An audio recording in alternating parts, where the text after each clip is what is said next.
ကြောင်လျာစီးစစ်မောက်ပြစ်ကြီးမို့ဝမ်းနေဝမ်းပန်းရွှေရတော်ငယ်ပါပြီမမီသည်ဝင်တာချင်းချာတို့ကြေရကြေရောက်တောင်းပန်ကြီးအဟီကိုဖီရင်ပြီလေအဟုတ်ပါအောင်ရအောင်လို့ဆရာမပြောတယ်ဆရာမခါတိုင်းပြောတယ်ပဲပြောမှာပေါ့နော်ကောင်းတယ်သူတော်ကောင်းလေးပြစ်မှာအောင်လို့ပေါ့နော်ဘယ်နေ့ရလဲတော့မမှတ်ပြီးတော့ပါထားပါဒီရက်ထဲမှာပါပဲအာမန်တော့အားနေတာပါအားနေတဲ့အခါကျတော့ပြတ်တဲ့နာတယ်အားနေပြင်းလဲပြင်းနေတဲ့အခါကျတော့ထုံးစံတန်းမလို့ဂျူမှာတော့ကြည့်တောင်ကြီးသွားကြည့်မိတဲ့အခါကျတော့ဘာတွေ့လဲဆိုတဲ့အခါကျတော့ပထမတော့မသိဘူးပြဟိုဘက်ကဘာတူလဲဆိုတာမသိဘူးဒီဘက်ကမိမကြီးတော့ဝမ်းကောင်းတိုင်နဲ့ဖုန်ကြီးလို့អော်နေတော့ပြည့်ဒီမိမကြီးပေါ့ဝမ်းကောင်းတိုင်နဲ့ပြည့်ဖုန်ကြီးကိုអော်နေဖုန်ကြီးတော့អော်နေလဲဆိုပြီးတော့နည်းနည်းအောင်ဆိုင်ပြီးနားထောင်လိုက်တဲ့အခါကျတော့ဟိုဘက်ကဖုန်ကြီးတစ်ပါးဗျဖုန်ကြီးတစ်ပါးဆိုတော့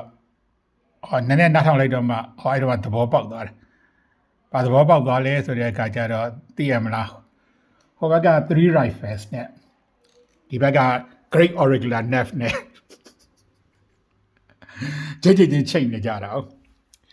အဲ့တော့3 rifle ဆိုတာကဘာလဲဆိုတဲ့က3 rifle ကိစ္စတော့ကျွန်တော်ပြောဘူးရထင်တယ်။စာပါနော်3 rifle ကိစ္စကျွန်တော်ပြောဘူးရထင်တယ်။ဥစား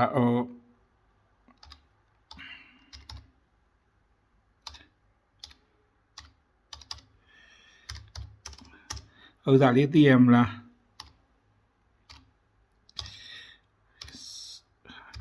ကျွန်တော်မိပါတော့ပါပဲပြောရတာလေအဲ့လိုပြောနေတော့မကြိုက်ဘူးပြသူ့မှာသမီးတော့ရှိပါသေးတော့လေအဲ့တော့ထားပါတော့လေအဲ့တော့မိဘလိုပါပဲနေတဲ့ဆရာတယောက်ရှိတယ်ဗျတရက်ကြတော့သူကဘာလုပ်လဲဆိုတော့3 rifle တစိတ်တာအဲ့ဒီခေတ်တော့3 rifle ဆိုတာလေခင်ဗျားတို့မှတ်မိခြင်းမမှတ်မိအဲ့ခေတ်တော့3 rifle ဆိုတာတကယ်ဗျအမေဒစ်ကန်ချုပ်တာပေါ့ဗျာအမေဒစ်ကန်နေတဲ့ချုပ်တဲ့3 rifle ဗျအခုတော့အဲ့တစိတ်ကရှိတယ်ဒါပေမဲ့စင်ကာပူမှာတစိတ်တက်ပြီးတော့တရုတ်တို့မလေးရှားတို့ချုပ်တယ်တရုတ်တို့ဗီယက်နမ်တို့ချုပ်တယ်မှာထားပါတော့အဲ့ဒီခေတ်တော့အဲ့ရှားပါအဲ့သူ3ရလား3 rifle လေးကိုသူဘယ်လိုရလဲကျွန်တော်မသိပါဘူးသိလည်းမပြောပါဘူးသိပါတယ်ဒါပေမဲ့ထားပါတော့လေအဲ့ဒါလေးဝစ်ပြီးတော့ကျွန်တော်တို့ဝင်လာတဲ့အခါကျတော့ကျွန်တော် ERC2 တက်ကြလဲကြောက်အဲ့ထိုင်တဲ့ nest ကြီးဝမ်းသာနဲ့ထားတယ်ဟာတဲ့ဆရာတရုတ်ပစ်ကလေးအိမ်ချုပ်လာတာတိတ်လာတော့အဲ့ဒီအစားအဲ့ဆရာကျွန်တော်ဆရာလည်းအဲ့ဒီသူ3 rifle မဝစ်တော့အဲ့ဒီကနဟိုဘက်ကခံရတဲ့ဆရာတော်ပဲထားပါတော့လေသင်္ကန်းဝေထားတာဆရာတော်ဆိုတာလည်းအဲ့လို3 rifle ပဲဗျအဖြစ်ကလေးတစ်ခုပြောပြမယ်အဖြစ်ကလေးတစ်ခုဆိုတာတရားကြတော့သူ့ကိုတခြားဆရာတော်တစ်ပါးခက်တာလည်းအဲ့ဒါလည်းပြောရတာလည်းနဲ့ကြွားကြအဲ့ဒါ3 rifle ပါပဲဥစားလေး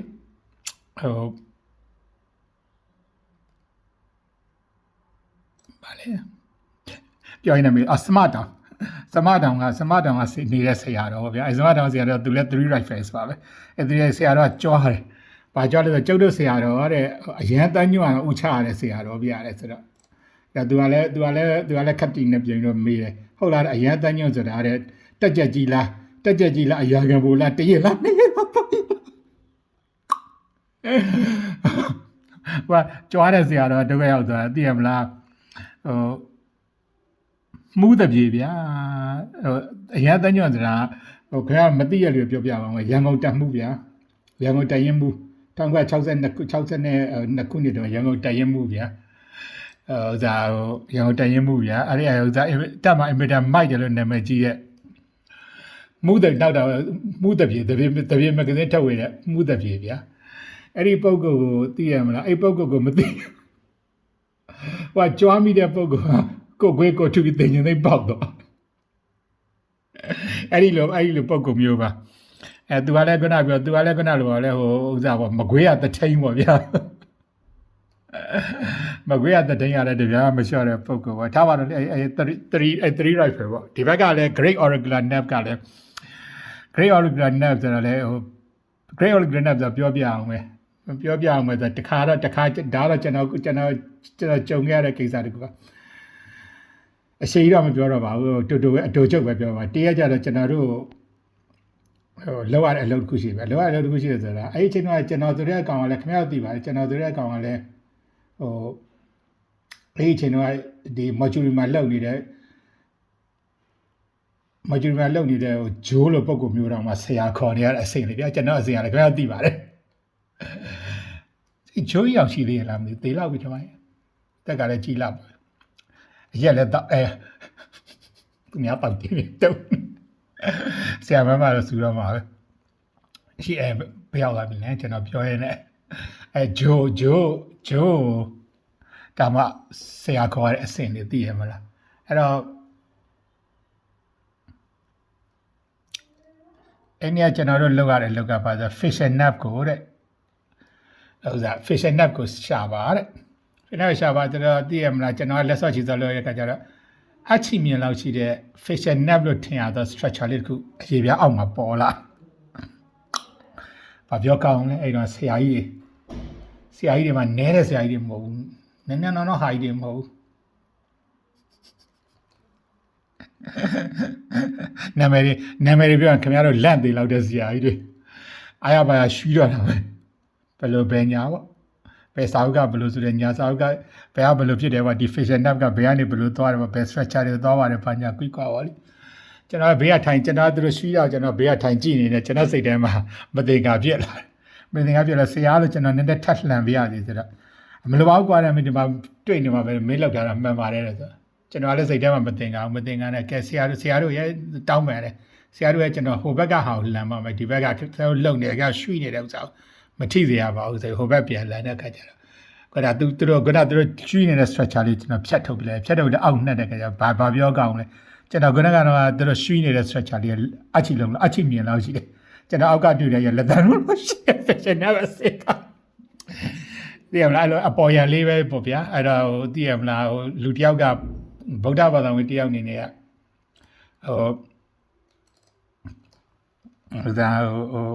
ဘာလဲငါပဋိသန္ဓပုပ္ပကငါအကုန်သိတယ်တို့ပဋ္ဌာန်း24ပဋ္ဌာန်းကိုငါအကုန်သိတယ်လို့ပြောလာလို့ရှင်တော့ခင်ဗျာစဉ်းစားကြည့်ပါဗျာဘုရားရှင်ကိုယ်တော်မြတ်ပြောစားဘုရားရှင်အနန္ဒာကိုဘုရားရှင်ကိုယ်တော်အရှင်အနန္ဒာလို့ပုဂ္ဂိုလ်မျိုးလားဘုရားရှင်ကိုယ်တော်ပြောတယ်အနန္ဒာတဲ့ပဋိသန္ဓသမုပ္ပါဒ်ဆိုတရားအင်မတန်နည်းတယ်တဲ့သူတာမန်ပြသိနိုင်ခဲ့တယ်တဲ့ဆိုတော့ဘုရားရှင်ကိုယ်တော်မြတ်ကြီးကအရှင်အနန္ဒာကိုဆုံးမတော်မူတယ်သိရမလားအဲ့လိုပဲပဋ္ဌာန်းဒေသနာတော်ကြီးဆိုတာခင်ဗျာဗျာအရှင်ဗုဒ္ဓဂေါသတော်မှာသမုဒ္ဒရာယုံထောက်တဲ့လောက်ပဲရှိပါတယ်လို့ပြောရတဲ့ကိစ္စတခုငါရိုင်တော့ everything ဆိုတဲ့အခါကျတော့ဘာပြောအောင်လဲမသိအဲ့ဒါပါပဲအဲ့တော့ဂျိတ်ချင်းချိတ်တာပါပဲဂျိတ်ချင်းချိတ်တဲ့အခါကျတော့ချိတ်ကြပါသေးပေါ့လေတခုရရေးတဲ့တော့ဟိုဘက်ကပုဂ္ဂိုလ်သင်္ကန်းနဲ့ဆိုတဲ့အခါကျတော့ဒီဘက်ကပုဂ္ဂိုလ်ကတော့ကျွန်တော်လည်းမနေနဲ့လို့အောက်ကသွားရေးလိုက်ပါတယ်။ you will be thought uswampo လို့ရေးပေးလိုက်တယ်။ thought uswampo လို့ goat ဘာကောက်လဲဆိုတော့အာလဝကမောင်ကလေးအမှုပိုင်ရွှေဦးတောင်လို့ original 3 depth ဆိုပြီးတော့ရေးပေးလိုက်တယ်။နားလဲမှာမဟုတ်ပါဘူး။ဘယ်နားလဲမလဲသိမလားဒီဘာခေါ်လဲမသိပါဘူးonline တွေပေါ်မှာဖိဖြဲ on နေကြဘူးပဲတက်တဲ့ဥစားစာဖတ်ကောင်းသိတဲ့လူတွေမဟုတ်ဒါပေမဲ့သဥစားတတိယမြောက်ဥစွမ်းဖို့ဆိုတာအဲ့ဒီအမှုကိစ္စမှာတတိယဥစွမ်းဖို့ဆိုတာဘာသူ့ရဲ့အလုပ်ကဘာလုပ်လဲဆိုအဝီစီတွင်တူ